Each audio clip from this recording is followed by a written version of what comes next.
जय हिंद दोस्तों, मैं मोहम्मद मतीन मॉडर्न क्लासेस की यूट्यूब चैनल पर आपका स्वागत है। दोस्तों आज हम जो चैप्टर लेके आए वो है संविधान यानी पॉलिटी का। आइए दोस्तों पॉलिटी का पहला लेक्चर देखते हैं और इसमें 20 प्रश्न दिए हैं दोस्तों, बहुत इंपॉर्टेंट है और अक्सर करके ये प्रश्न एग्जाम में आते रहते हैं। आइए बात करते हैं पहले प्रश्न की। पहला प्रश्न है, निम्न में से किसे मिनी संविधान संशोधन या मिनी संविधान कहा जाता है। दोस्तों यहाँ संशोधन भी लिखा है क्योंकि फंसाने के लिए कभी कभी एग्जामिनर ऐसे प्रश्न कर देता है। तो किसे कहा जाता है? ए 1935 अधिनियम को कहा जाता है, तो 1935 अधिनियम तो नहीं कहा जाता है, लेकिन बी 42वें संविधान संशोधन को, सी 44वें संविधान संशोधन को, या डी 1919 के अधिनियम को।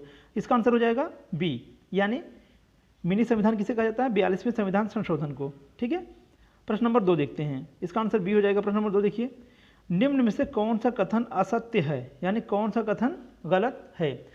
अब इसमें देखिएगा, ए क्या है? भारतीय संविधान का अधिकांश ढांचागत हिस्सा भारत शासन अधिनियम 1935 से लिया गया है, तो बिल्कुल सही बात है दोस्तों। हमारा जो संविधान बना है उसे उधार का थैला भी कहा जाता है। क्यों कहा जाता है?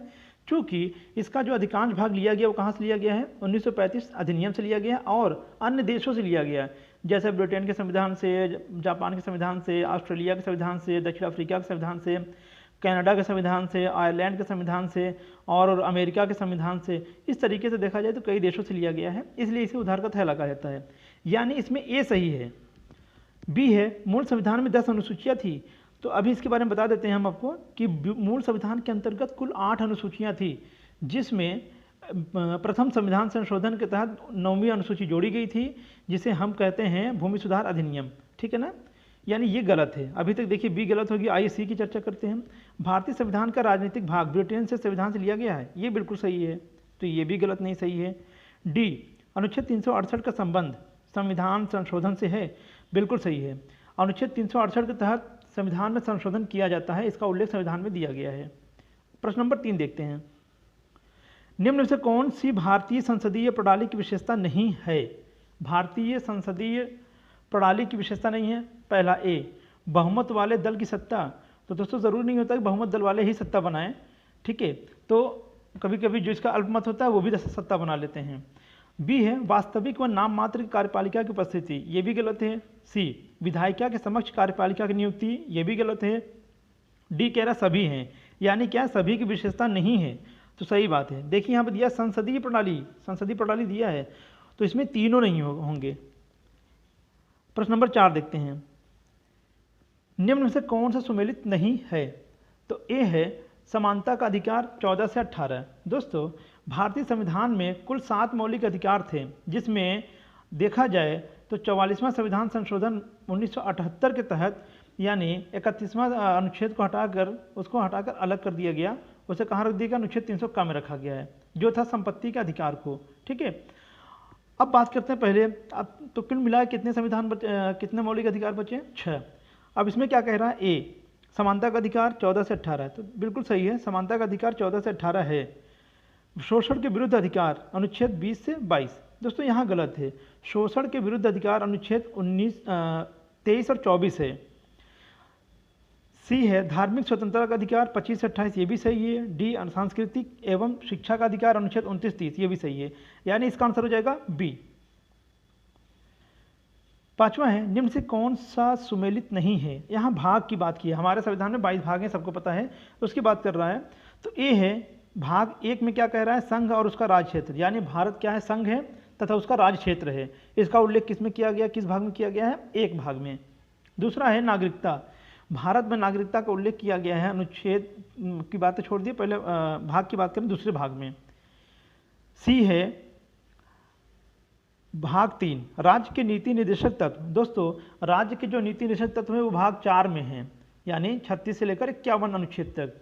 और डी है भाग 6 राज्य सरकारें, तो बिल्कुल सही है, यानी यहाँ पे जो गलत कौन सा होगा? सी राज्य के नीति निर्देशक तत्व जो दिया है भाग 3 में, ये गलत है, यानी सी सही गलत हो जाएगा इसका। ठीक है, अब बात करते हैं प्रश्न नंबर 6 की। प्रश्न नंबर 6 है, निम्न से कौन सा सुमेलित नहीं है? अनुच्छेद 312 लोक सेवा आयोग के कार्य, बी अनुच्छेद 110 धन विधेयक की परिभाषा, सी अनुच्छेद 112 बजट, डी अनुच्छेद 51 ए मौलिक कर्तव्य। तो यहाँ पर जो गलत होगा वो होगा ए, यानी अनुच्छेद 312, ये गलत दिया है। अब भारत के संविधान में अगला है, भारत के संविधान में समवर्ती सूची का विचार कहाँ से लिया गया है? तो दोस्तों ध्यान दिएगा, ए आयरलैंड, बी कनाडा, सी ऑस्ट्रेलिया, डी जापान से। इसका जो आंसर हो जाएगा वो होगा ऑस्ट्रेलिया के संविधान से। समवर्ती सूची कहाँ से लिया गया है? ऑस्ट्रेलिया के संविधान से। अब प्रश्न नंबर 8 की बात कर लेते हैं। 7वीं अनुसूची का संबंध किससे है? ए भाषाओं से, बी केंद्र और राज्यों के मध्य शक्तियों के विभाजन से, या डी राज्यों के न्यायिक क्षेत्रों से, या डी पंचायती राज से। तो इसका जो आंसर हो जाएगा बी केंद्र और राज्यों के मध्य शक्तियों के विभाजन से। अनुसूची 7 में ही कहा गया है कि 3 प्रकार की सूची होगी, संघ सूची, राज्य सूची और समवर्ती सूची। संघ सूची में क्या होता है? केवल केंद्र का अधिकार होता है। राज्य सूची में क्या होता है? केवल राज्य का अधिकार होता है। और जो समवर्ती सूची है उसमें दोनों मिलकर कार्य करते हैं। संघ सूची और राज्य सूची वाले मिलकर, यानी केंद्र सरकार और राज्य सरकार दोनों मिलकर कार्य करते हैं। ये किसमें कहा गया है? अनुसूची 7 में। तो इसका आंसर हो जाएगा बी। अब प्रश्न नंबर 9 की बात करते हैं। प्रश्न नंबर 9 क्या कह रहा है? भारत के संविधान में ब्रिटेन के संविधान से क्या नहीं लिया गया है? इसमें से एक ऐसा है जो ब्रिटेन के संविधान से नहीं लिया गया है, बाकी सब इंग्लैंड से ही लिया गया है। ए संसदीय शासन, तो ये लिया गया है। बी एकल नागरिकता, ये भी लिया गया है। मूल अधिकार, गलत है ये, सी गलत है दोस्तों, मूल अधिकार ब्रिटेन के संविधान से नहीं लिया गया है। डी मंत्रिमंडल प्रणाली, संसदीय शासन वहाँ से लिया गया है, मंत्रिमंडल प्रणाली भी इंग्लैंड के संविधान से लिया गया है। इसका मतलब है कि इसका आंसर सी हो जाएगा, जो गलत है। प्रश्न नंबर 10 की बात करते हैं। 10वां प्रश्न है, निम्न में से कौन से मूल अधिकारों को राष्ट्रीय आपातकाल के दौरान भी स्थगित नहीं किया जा सकता? दोस्तों इसमें मौलिक अधिकार के 2 अनुच्छेद और एक मौलिक अधिकार जिसे कभी हटाया नहीं जा सकता, यहाँ तक कि राष्ट्रीय आपातकाल के दौरान भी। इसमें एक कह रहा है अनुच्छेद 14 से 18 ये हटाया जा सकता है, अनुच्छेद 19 ये भी हटाया जा सकता है, अनुच्छेद 20 और 21 यही नहीं हटाया जा सकता। अनुच्छेद 20 और 21 हटाया नहीं जा सकता। अनुच्छेद डी 19, 29 और 30 ये हटाया जा सकता है। अब बात करते हैं प्रश्न नंबर 11 की। निम्न से कौन से चुनाव केंद्रीय निर्वाचन आयोग की देखरेख में आयोजित नहीं किए जाते? दोस्तों ध्यान रखिएगा कि यहाँ क्या कर रहा है? केंद्रीय निर्वाचन आयोग, यानी जो सेंट्रल गवर्नमेंट का जो निर्वाचन अधिकारी होते हैं, जो निर्वाचन आयुक्त होते हैं, उनकी देखरेख में कौन सा चुनाव नहीं होता है? पहला है भारत के उपराष्ट्रपति के चुनाव, तो ये तो होता है, देखरेख में होता है। बी है राज्य विधानमंडलों के चुनाव, ये भी होता है उनकी देखरेख में। सी राज्य के स्थानीय निकायों का चुनाव, दोस्तों ये केंद्रीय निर्वाचन आयोग की देखरेख में नहीं होता है। डी है लोकसभा राज्यसभा का चुनाव, ये भी होता है, इनकी देखरेख में होता है। अब बात करते हैं प्रश्न नंबर 12 की। प्रश्न नंबर 12 क्या कह रहा है? भारतीय संविधान की 9वीं अनुसूची किस संविधान संशोधन द्वारा संविधान में जोड़ा गया था, यानी जोड़ी गई? तो दोस्तों प्रथम संविधान संशोधन, या 8वां संविधान संशोधन, या 9वां, या डी 42वें। तो ये जो है प्रथम संविधान संशोधन, यानी 9वीं अनुसूची को किस संविधान संशोधन द्वारा संविधान में जोड़ी गई? तो प्रथम संविधान संशोधन द्वारा ही जोड़ी गई थी। इसका आंसर हो जाएगा ए, जिसमें क्या कहा गया है, यानी संविधान संशोधन प्रथम संविधान संशोधन था जो 1951 में किया गया था, जिसमें 9वीं अनुसूची के संविधान में जोड़ा गया था। और 9वीं अनुसूची को जोड़ा गया जिसमें भूमि सुधार अधिनियम को रखा गया था। दोस्तों आपको याद है कि मूल संविधान का मतलब है जब संविधान बनकर तैयार हुआ था तो उसमें कितने संविधान थे, कितने मूल अधिकार थे, यानी कितने अनुसूचियाँ थी? 8 थी। लेकिन समय पर ज़रूरत पड़ने पर उसको इंक्रीज करके, बढ़ा के और संशोधन करके उसमें 12 अनुसूची को रखा गया अब तक। इसका आंसर हो जाएगा ए। 13वीं अनुसूची है कि भारत के संविधान की कौन सी विशेषता यह संकेत करती है कि वास्तविक कार्यपालिका शक्ति प्रधानमंत्री के नेतृत्व वाले मंत्रिपरिषद में निहित होगी? तो ए संघवाद, बी क्या कह रहा है? प्रतिनिधिक विधायिका, ये तो नहीं होगी। सार्वभौमिक वयस्क मताधिकार, डी होगा संसदीय लोकतंत्र। ठीक है, इसका आंसर हो जाएगा संसदीय लोकतंत्र, यानी डी आंसर हो जाएगा। प्रश्न नंबर 14 देखते हैं। निम्नलिखित में से किसे देश के शासन में निहित मूलभूत तत्वों की संज्ञा प्रदान की गई है? निम्नलिखित में से किसे देश के शासन में निहित मूलभूत तत्वों की संज्ञा प्रदान की गई है? ए मौलिक अधिकार, बी मौलिक कर्तव्य, सी राज्य के नीति निदेशक तत्व, या डी मौलिक अधिकार व मौलिक कर्तव्य। तो जो संविधान के मूलभूत तत्वों की संज्ञा प्रदान की गई वो किया गया है राज्य के नीति निदेशक तत्व को, यानी आंसर हो जाएगा सी। अब प्रश्न नंबर 15 देखते हैं। स्वतंत्र भारत का प्रथम बजट, संघीय बजट किसके द्वारा प्रस्तुत किया गया था? पंडित जवाहरलाल नेहरू द्वारा, बी वल्लभ भाई पटेल द्वारा, या आर के षणमुखम चट्टी द्वारा, या डी मोरारजी देसाई द्वारा।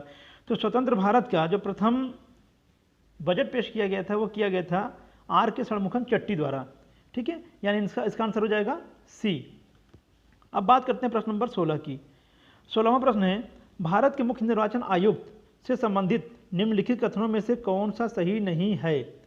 ए, इसकी नियुक्ति भारत के राष्ट्रपति द्वारा की जाती है, यह बिल्कुल सही है, भारत के राष्ट्रपति द्वारा की जाती है और ये अपने 65 वर्ष की आयु तक ये अपने पद पर बने रहते हैं, या 6 वर्ष तक, जो सबसे पहले हो जाए। बी है, इसे उसी प्रक्रिया द्वारा पद से हटाया जा सकता है जो उच्चतम न्यायालय के न्यायाधीश के लिए दी गई है। दोस्तों, यानी इसमें ये कह रहा है कि उस प्रक्रिया द्वारा हटाया जा सकता है किसको, मुख्य निर्वाचन आयुक्त को, जो उच्चतम न्यायालय के न्यायाधीश को हटाया जा सकता है, यानी महाभियोग के द्वारा। महाभियोग के द्वारा भारत में 4 लोगों को हटाया जा सकता है, किसको, राष्ट्रपति को, महान्यायवादी को, मुख्य निर्वाचन आयुक्त को और सुप्रीम कोर्ट के मुख्य न्यायाधीश को। तो यानी ये भी सही है। डी है, अन्य निर्वाचन आयुक्तों को मुख्य निर्वाचन आयुक्त की सलाह पर राष्ट्रपति द्वारा हटाया जा सकता है, बिल्कुल सही है। यानी जो अन्य निर्वाचन आयुक्त होते हैं, उनके सदस्य होते हैं, उनको हटाने के लिए क्या करना पड़ेगा, मुख्य निर्वाचन आयुक्त से सलाह लेनी पड़ेगी राष्ट्रपति को, तब जाकर उनको हटाया जा सकता है। यानी राष्ट्रपति तो हटा ही सकता है, लेकिन सलाह किससे लेता है, मुख्य निर्वाचन आयुक्त से। ये भी सही है। डी है, टी स्वामीनाथन भारत के प्रमुख निर्वाचन आयुक्त थे, नहीं, ये गलत है, आंसर हो जाएगा डी। प्रश्न नंबर 17 देखिए क्या है, निम्न से कौन सा भारतीय संविधान में दिया गया मौलिक कर्तव्य नहीं है। मौलिक कर्तव्य कौन सा नहीं है इसमें, सार्वजनिक संपत्ति की रक्षा करना, बिल्कुल सही है। प्राकृतिक पर्यावरण का संरक्षण सुधार करना, यह भी मौलिक कर्तव्य है। सी, महिलाओं का सम्मान करना, ये मौलिक कर्तव्य नहीं है। डी, वैज्ञानिक सोच व जिज्ञासु प्रवृत्ति का विकास करना। तो दोस्तों इसका जो आंसर हो जाएगा वो हो जाएगा सी, यानी ये गलत है। अब बात करते हैं प्रश्न नंबर 18 की। भारत में केंद्रीय मंत्रिपरिषद किसके प्रति उत्तरदायी है।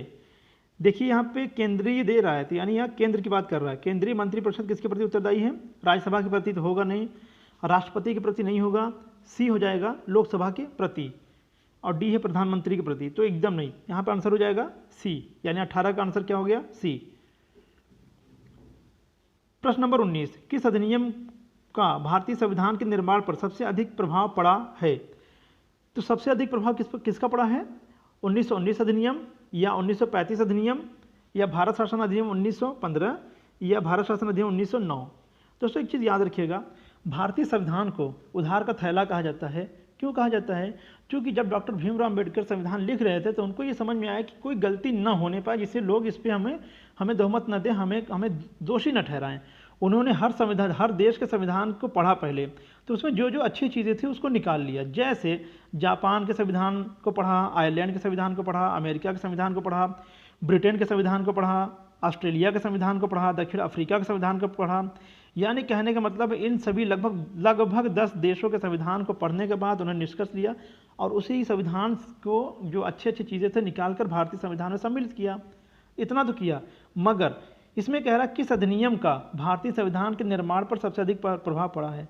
तो जो सबसे अधिक प्रभाव पड़ा है वह भारत शासन अधिनियम 1935 का प्रभाव पड़ा है। यानी भारतीय संविधान में सबसे अधिक प्रभाव किसका पड़ा, सबसे अधिक कहाँ से लिया गया है, भारत शासन अधिनियम 1935 से, यानी 19 का आंसर हो जाएगा बी। अब प्रश्न नंबर 20 देखते हैं, भारत के उच्चतम न्यायालय की स्थापना किसके द्वारा की गई थी। यानी किस अधिनियम, यहाँ जो दिया है यानी किस अधिनियम के द्वारा। A, Pitt's India Act 1784, B, Regulating Act 1773, C, Charter Act 1793, या डी, चार्टर एक्ट 1813। तो इसका आंसर हो जाएगा यानी बी। क्यों, देखिए ध्यान दिएगा, रेगुलेटिंग एक्ट 1773 में ही पहली बार कलकत्ता में सर्वोच्च न्यायालय की स्थापना की गई। उसमें एक मुख्य न्यायाधीश थे जिनका नाम था एलिजा इम्पे। कहीं कहीं एलिशा इम्पे मिलता है, कहीं कहीं एलिजा इम्पे मिलता है। तो ये मुख्य न्यायाधीश थे और 3 अन्य न्यायाधीशों की नियुक्ति हुई। तो अन्य 3 न्यायाधीशों की जो नियुक्ति हुई थी उनके नाम थे हाइड, लिमिस्टर और चैम्बर्स। ठीक है, यानी इसका आंसर हो जाएगा बी। दोस्तों ये तो आज का हमारा इंपॉर्टेंट टॉपिक था, यानी इंपॉर्टेंट प्रश्न थे जो संविधान से लिए गए हैं। इसी तरीके से हम सभी सब्जेक्ट की तैयारी कराते रहेंगे। आप लोग मेरे साथ बने रहिएगा और अगले वीडियो का इंतजार कीजिए। तब तक के लिए जय हिंद, जय भारत।